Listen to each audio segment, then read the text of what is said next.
Достар, барлықтарыңызға сәлем. Менің каналыма қош келдіңіздер. Кешкі асқа осындай өте дәмді болып шығатын тауық етін маринадтау жолын көрсететін боламын. Әрине, маринадтау жолы әртүрлі, бірақ дәл осы рецепт бойынша сіздерде дайындап көрсеңіздер болады. Ең алдымен кез келген тауықты, ол сан сүйектері, жамбас, қанаттар болуы мүмкін, жақсылап жуып, тұзын салып, паприка, қарабұрыш салып, жақсылап араластырып, маринадқа жарты сағатқа қойып қоямыз.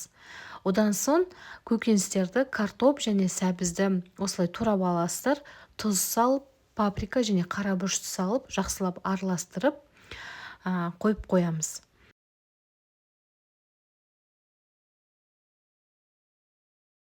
Енді ең маңыздысы ол соусын дайындаймыз.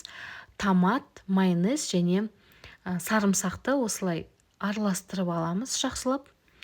Соус та дайын болды. Енді противинді қоямыз да.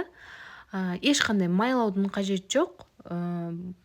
Үстіне осылай тауықтарды қойып, және жанына көкөністерімізді салып, үстіне жаңағы соусымызды жақсылап жағып шығамыз.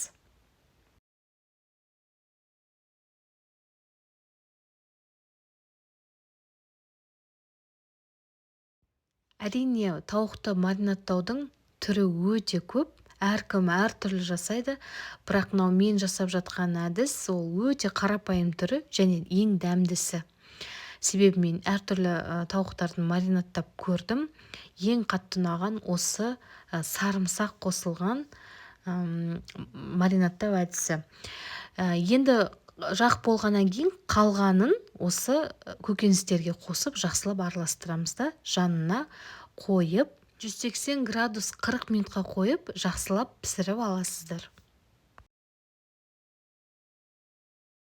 Міне біздің өте оңай жасалынатын әрі дәмді болып шығатын кешкі асымыз да дайын болды.